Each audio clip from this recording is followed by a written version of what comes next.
Hello friends, welcome to my channel Green House. और आज का हमारा पौधा है अपराजिता का पौधा। जैसे ही सर्दियों का टाइम आता है तो अपराजिता का पौधा सूखने लग जाता है, इसकी पत्तियां पीली पड़ करके गिरने लग जाती हैं। तो ऐसे में आपको अपने अपराजिता के पौधे को किस तरीके से बचाना है। अगर आपका अपराजिता का पौधा सूख रहा है, उसकी पत्तियां पीली पड़ करके गिर रही हैं, तो इससे पहले कि आपका पूरा का पूरा पौधा खराब हो जाए, इस पौधे को आपको कैसे बचाना है, इसी टॉपिक पर आज का ये वीडियो है। ठंड में अपराजिता के पौधे के सूखने के पीछे क्या क्या कारण होते हैं, और अगर पौधा सूख रहा है तो हमें इसको बचाना कैसे है। अपराजिता की अगर जड़ें खराब हो रही हैं, जड़ें सूख रही हैं, तो जड़ों को किस तरीके से बचाना है, ये सारी जानकारी आज के इस वीडियो में मैं आपको देने वाली हूँ। तो फ्रेंड्स, अपराजिता के पौधे के बारे में कुछ बेसिक जानकारी है जो कि आपको पता होना चाहिए। ये एक सीजनल प्लांट है और गर्मियों के टाइम ही फ्लावरिंग करता है, गर्मियों के टाइम ही ये ग्रोथ करता है। जैसे ही ठंड का टाइम आता है तो अपराजिता ग्रोथ करना बंद कर देता है, इसके ऊपर फूल आने बंद हो जाते हैं। ये एक ऐसा पौधा है कि अगर आप इसकी केयर करते रहेंगे, अगर ठंड में आप इस पौधे को बचा लेंगे, तो सालों साल ये पौधा आपके गार्डन में बना रहेगा। लेकिन अगर आप इसकी देखभाल ठीक से नहीं करेंगे तो इसकी जड़ें खराब हो जाती हैं और आप इसको बचा नहीं पाएंगे, और आपको हर सीजन में नया पौधा लेकर के आना पड़ेगा। अगर आपके एरिया का टेम्परेचर 15 डिग्री सेल्सियस से ज़्यादा है तो अपराजिता ग्रोथ भी करता है और फ्लावरिंग भी करता है। लेकिन जैसे ही टेम्परेचर 15 डिग्री सेल्सियस से नीचे चला जाता है, अपराजिता की ग्रोथ कम हो जाती है और ये फूल देना बंद कर देता है। इसलिए जो ठंड के 3 महीने हैं, दिसंबर, जनवरी और फरवरी, इन तीनों महीनों अपराजिता का आपको खास ख्याल रखना पड़ेगा। अगर ये 3 महीने अपराजिता का पौधा आपका टिका रहा आपके गार्डन में, तो जैसे ही फरवरी खत्म होगा, आपका पौधा फिर से ग्रोथ करना शुरू कर देगा और फ्लावरिंग करने लगेगा। तो फ्रेंड्स, ये थी कुछ बेसिक जानकारी, क्योंकि जो पौधा आप लगाते हैं उसके बारे में आपको पता होना चाहिए कि वो कब फूल देता है और किस सीजन में वो फूल देना बंद कर देता है। इसके बाद जो दूसरा पॉइंट है हमारा, कि अपराजिता का पौधा ठंड में सूखने क्यों लगता है। ठंड में दिन बहुत छोटे होते हैं, धूप बहुत कम निकलता है, और अपराजिता के पौधे को अच्छी ग्रोथ के लिए, अच्छी फ्लावरिंग के लिए कम से कम 6-7 घंटे की अच्छी धूप चाहिए। धूप कम मिलने की वजह से ये अच्छे से अपने पत्तों में खाना नहीं बना पाता है, जिसकी वजह से पौधे में खाने की कमी होनी शुरू हो जाती है। पत्ते पीले पड़ने लग जाते हैं और पत्ते सूख करके झड़ने लग जाते हैं, और कभी कभी जब खाने की कमी जड़ों तक पहुंचती है तो जड़ें भी सूख करके ख़त्म हो जाती हैं। सूखने के पीछे दूसरा कारण है कोहरा। कोहरे में भी अपराजिता का पौधा सरवाइव नहीं कर पाता है, और कोहरा इसके पत्तों के ऊपर बहुत ज़्यादा बुरा असर डालता है, पत्ते पीले होने शुरू हो जाते हैं, और ये भी एक कारण बन जाता है अपराजिता के पौधे को सुखाने का। अब तीसरा कारण है कि आप पानी ठंड में बहुत ज़्यादा अपने अपराजिता के पौधे को दे रहे हैं। धूप की कमी की वजह से मिट्टी सूखती नहीं है और आप दोबारा से पानी इसके अंदर डाल देते हो, तो ऐसे में इसकी जड़ों में फंगस लग जाता है और अपराजिता का पौधा खराब हो जाता है। ये 3 कारण हो गए अपराजिता के पौधे के सुखाने के पीछे। इसके बाद हमारा तीसरा पॉइंट है कि अपराजिता का पौधा अगर सूखने लग गया है तो उसको बचाना कैसे है। सबसे पहले तो आप अपने अपराजिता के पौधे की जो जगह है उसको बदल दीजिए। अगर आपके पास कोई ऐसी जगह है जहाँ पर ऊपर से शेड बना है, जिससे कि कोहरा सीधे अपराजिता के पौधे के ऊपर ना पड़े, तो अपराजिता को आप ऐसी जगह पे रख दीजिए। लेकिन अपराजिता को धूप भी चाहिए, तो आप ऐसी जगह पे रखें जहाँ पर जब भी धूप हो तो अपराजिता को धूप भी मिलती रहे। तो इससे हमारा अपराजिता का पौधा हरा भरा बना रहेगा और इसके पत्ते झड़ेंगे नहीं, और इसमें जो फोटोसिंथेसिस का प्रोसेस है वो होता रहेगा, ये खाना बनाता रहेगा। आप देख सकते हैं कि अभी जनवरी का महीना चल रहा है, आज जनवरी की 9 तारीख है, और इस पौधे में कलियां भी बन रही हैं, लेकिन कलियां धूप की कमी की वजह से खिलेंगी नहीं। ये कलियां खिलने से पहले ही खराब हो जाती हैं और झड़ जाती हैं। तो ये सीज़न की वजह से हो रहा है, ये मौसम की वजह से है। इसके बाद आपको अपने पौधे में पानी की मात्रा कम से कम कर देनी है। अगर मिट्टी सूख नहीं रही है तो आप दोबारा से पानी इसके अंदर मत देना।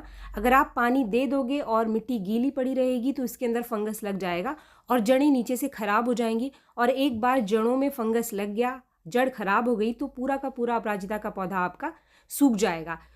तो अगर पौधा सूखने लग गया है तो 3 काम करना है आपको। पानी कम कर देना है, अगर धूप हो रही है तो पौधे को धूप में रखें, और कोहरे से भी अपने अपराजिता के पौधे को आपको बचाना है।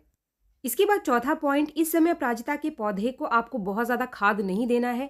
आपको ये बिल्कुल भी नहीं सोचना है कि अपराजिता के पौधे को आप कोई भी खाद दे दोगे तो अपराजिता आपका फूल देना शुरू कर देगा। ऐसा बिल्कुल भी नहीं है। अगर कलियां बनेंगी भी तो कलियां खिलेंगी नहीं, चाहे आप कितना भी फर्टिलाइज़र इसको दो। एक्स्ट्रा फर्टिलाइज़र देने से जड़ें खराब हो जाएंगी और आपका पौधा खराब हो जाएगा। यहाँ पर आपको सिर्फ दो ऐसी चीज़ें हैं जो इस वीडियो में मैं आपको बता रही हूँ, इसको आप अपने अपराजिता के पौधे में इस समय ज़रूर दे दो। जो पहली चीज़ है वो है हल्दी। 1 चम्मच हल्दी आप अपने अपराजिता के पौधे में इस समय डाल दो। हल्दी एक एंटीसेप्टिक है, ये बहुत सारे फंगस और कीड़ों से भी अपराजिता के पौधे को बचाएगी।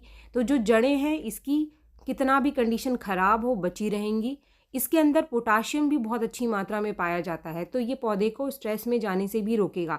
तो ये दो काम करेगा, कीड़ों फंगस से बचाएगा और पौधे को स्ट्रेस में जाने से बचाएगा, जिससे कि इसकी पत्तियां नहीं झड़ेंगी। अगर आपका अपराजिता 10 से 12 इंच के पॉट में लगा हुआ है तो 1 चम्मच हल्दी पाउडर का इस्तेमाल सिर्फ आपको महीने में एक बार ही करना है। अगर आज आप हल्दी अपने अपराजिता के पौधे में 1 चम्मच देते हैं तो 20-25 दिन से पहले आपको इस पाउडर को रिपीट नहीं करना है, यानी हल्दी पाउडर दोबारा से आपको 20-25 दिन के बाद ही अपने पौधे के अंदर देना है। इसके साथ ही जब भी आप ये हल्दी का पाउडर अपने पौधे के अंदर डालेंगे तो मिट्टी आपकी बहुत ज़्यादा गीली नहीं होनी चाहिए। जैसे कि मेरी मिट्टी आप देख रहे हैं, ये हल्की हल्की सी मॉइश है, हाथों में चिपक नहीं रही है। तो ऐसी कंडीशन में भी आप इस हल्दी पाउडर को अपने अपराजिता के पौधे में दे सकते हैं। लेकिन अगर आपके पौधे की मिट्टी बहुत ज़्यादा गीली है तो आप पहले मिट्टी को सूखने देंगे, तभी आप हल्दी पाउडर का इस्तेमाल करेंगे।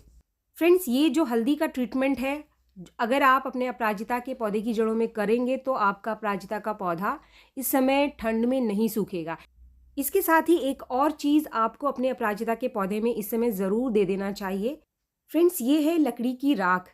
अगर आप लकड़ी जलाते हैं और उसकी राख बची हुई है तो 1 चम्मच इस राख को आप अपने अपराजिता के पौधे में ज़रूर दे दीजिए।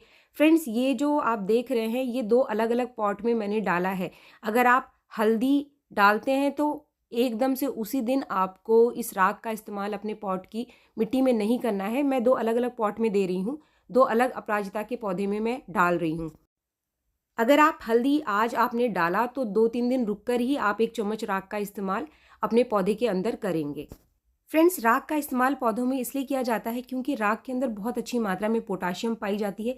इसके अंदर सल्फर भी होता है, तो ठंड में पौधे को ये सूखने से बचा लेता है। इसको डालने से पौधा स्ट्रेस में नहीं जाता है और इसके सारे पत्ते नहीं झड़ते हैं। इसका इस्तेमाल आप एक और तरीके से भी कर सकते हैं। 1 चम्मच राख को आप 1 लीटर पानी में भिगो करके रख दो आधे घंटे के लिए, और उसके बाद उसको छानने के बाद जो पानी बचता है उसका स्प्रे भी आप अपने सभी पौधों में कर सकते हैं। ऐसे सभी पौधे जो ठंड में आपके ख़राब हो रहे हैं, उन सभी पौधों में, चाहे वो फूलों के पौधे हों, चाहे वो पत्तेदार कोई पौधा हो, आपने सब्जियों या फिर फलों के पौधे लगा कर रखे हैं, सभी में आप इस राख वाले पानी का इस्तेमाल कर सकते हैं। या फिर 1 चम्मच सीधे आप अपने पॉट की मिट्टी में इसको डाल सकते हैं, अगर पॉट का साइज़ 10 से 12 इंच का है। या फिर अगर पॉट का साइज़ छोटा है, पौधा छोटा है, तो आप मात्रा थोड़ी सी इसकी कम कर सकते हैं, 1 चम्मच से कम भी कर सकते हैं। तो फ्रेंड्स, आप अपने अपराजिता के पौधे को बचा करके रखें। बिना सीज़न इससे फूल लेने की कोशिश आप बिल्कुल भी ना करें। अगर आप बिना सीज़न इससे फूल लेने की कोशिश करेंगे और बहुत ज़्यादा आप एक्स्ट्रा फर्टिलाइज़र इसके अंदर डालेंगे तो इसकी जड़ें गल जाएंगी और पूरा का पूरा जो पौधा है वो ख़राब हो जाएगा। तो फ्रेंड्स, वीडियो अगर आपको पसंद आए तो एक लाइक ज़रूर करें, और मेरे चैनल को आपने अब तक सब्सक्राइब नहीं किया है तो मेरे चैनल को सब्सक्राइब भी ज़रूर कर लें। मिलते हैं मेरे नेक्स्ट वीडियो में, तब तक के लिए थैंक यू।